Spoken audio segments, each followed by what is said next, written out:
Assalamualaikum warahmatullahi wabarakatuh. Perkenalkan, nama saya Farid Firizullah dengan NIP F1G225045 dari Prodi Teknik Sipil kelas R003. Nah, jadi di sini saya akan membahas beberapa konsep penting dalam ajaran Islam yang berhubungan dengan pengolahan data, pengolahan harta dan pembentukan akhlak mulia, yaitu zakat, infak, sedekah, hibah, hadiah, serta akhlak muda dan akhlak dan masmudah dan masmumah. Pembahasan ini penting agar kita tidak hanya memahami aturan agama, tapi juga mampu mengamalkannya dalam kehidupan sehari-hari. Nah, yang pertama yaitu zakat. Nah, zakat adalah salah satu rukun Islam dan menjadi kewajiban bagi setiap umat beragama Muslim. Kata zakat berarti membersihkan atau menyucikan. Artinya, dengan menunaikan zakat, seorang muslim menyucikan hartanya dari sifat tamak dan membersihkan dirinya dari dosa. Nah, jadi zakat ini terdiri dari dua, yaitu zakat fitrah dan zakat mal. Zakat fitrah ini yaitu zakat yang dilakukan pada saat bulan puasa dan Idul Fitri. Nah, tujuannya adalah menyucikan orang yang berpuasa dan membantu mereka yang kurang mampu agar juga bisa bergembira pada hari raya. Bentuk zakat fitrah biasanya adalah makanan pokok seperti beras atau uang senilai makanan pokok tersebut. Zakat mal dikeluarkan dari harta tertentu seperti mencapai nisab, batas minimal harta, dan haul setahun kepemilikan. Kecuali hasil pertanian yang dikeluarkan saat panen. Harta yang terkena zakat mal meliputi emas dan perak, uang dan tabungan, hasil pertanian, hewan ternak, hasil perdagangan, dan hasil tambang dan lainnya. Persentase zakat mal biasanya 2,5%, sedangkan pertanian bisa 5-10%, tergantung cara pengairan.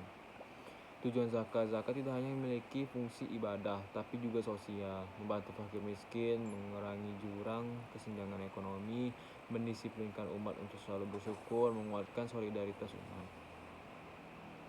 Dengan menunaikan zakat, seorang muslim berkontribusi pada kesejahteraan masyarakat dan memperkuat persaudaraan. Infak berasal dari kata anfaka yang berarti mengeluarkan sebagian harta, berbeda dengan zakat. Infak tidak mengeluarkan nisab dan haul, sehingga siapapun boleh berinfak kapanpun saja. Infak ada dua, yaitu infak wajib dan infak sunnah. Misalnya infak wajib yaitu misalnya nafkah suami istri kepada anak, atau infak dalam keadaan tertentu seperti membayar kafarat. Nah, infak sunnah itu memberi bantuan kepada fakir miskin, memperbaiki fasilitas umum, menyumbang pembangunan masjid, dan sebagainya. Lalu yang ketiga ada sedekah. Sedekah itu memiliki pengertian yang luas dibandingkan infak. Tidak hanya berupa materi, tetapi juga berperilaku yang baik. Contohnya yang berhubungan dengan non materi yaitu kita senyum kepada sesama, mengucapkan kata-kata yang baik, membantu teman atau tetangga, menyingkirkan halangan dari jalan, memberikan ilmu yang bermanfaat pada orang lain. Sedekah adalah amalan yang sangat dianjurkan karena manfaatnya kembali ke kita. Semakin banyak kita bersedekah, semakin tenang hati kita, karena Allah menjanjikan pahala berlipat ganda bagi orang yang memberi.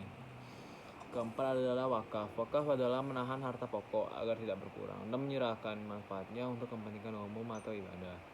Harta yang diwakafkan tidak boleh dijual atau diberikan secara pribadi. Ia harus terus memberikan manfaat untuk masyarakat. Contoh wakaf, tanah untuk masjid, tanah untuk pesantren, sekolah, atau panti asuhan. Sumur atau kebutuhan masyarakat, buku atau Al-Quran untuk masjid, bangunan untuk pusat dakwah.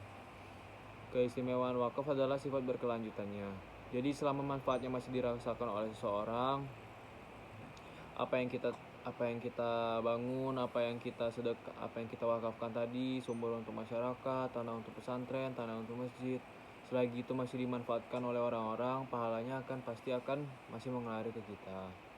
Maka setelah ia meninggal di dunia pun, inilah yang dikenal sebagai amal jariah, amalan yang terus mengalir.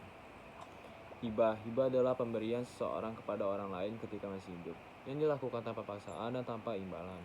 Hibah bersifat sukarela dan biasanya diberikan kepada keluarga atau orang dekat. Syarat hibah, pemberi dan penerima sama-sama rela. Hibah dilakukan saat pemberi masih hidup. Harta yang diberikan jelas dan halal, tidak bertujuan merugikan ahli waris. Nah, itu adalah syarat-syarat hibah. Lalu hibah merupakan bentuk kasih sayang dan kepedulian yang dianjurkan Islam untuk mempererat hubungan silaturahmi kita.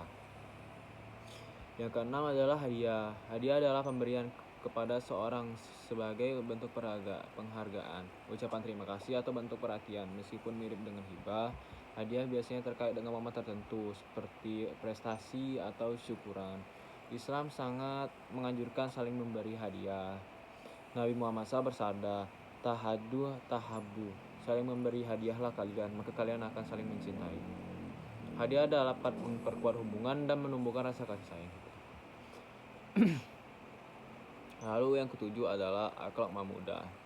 Akhlak mamudah adalah sifat-sifat mulia yang harus dimiliki seorang muslim. Akhlak inilah yang mencerminkan keindahan Islam melalui tindakan. Contoh akhlak mamudah yaitu jujur, sabar, rendah hati, amanah, dermawan, toleransi, dan menghormati sesama. Pertama adalah jujur. Menjadi dasar terbentuknya kepercayaan antar umat manusia. Tanpa kejujuran, hubungan sosial tidak akan lancar dan tidak akan berjalan dengan baik. 2. Sabar. Sabar dalam menghadapi ujian, musibah maupun keinginan sendiri. 3. Rendah hati, tawadu. Tidak sombong meski memiliki harta, ilmu, atau kedudukan. 4. Amanah.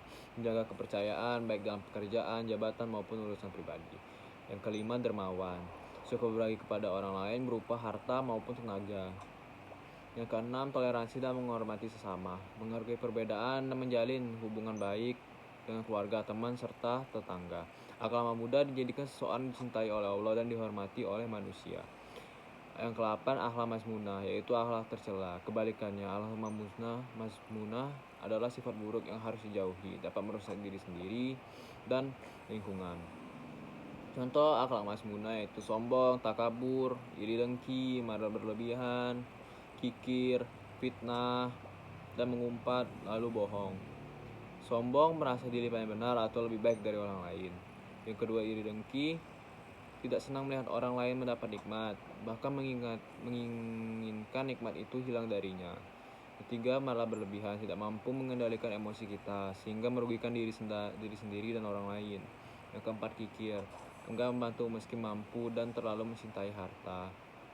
Fitnah dan mengumpat, mengatakan hal buruk tentang orang lain tanpa bukti atau mengunjing kesalahan mereka.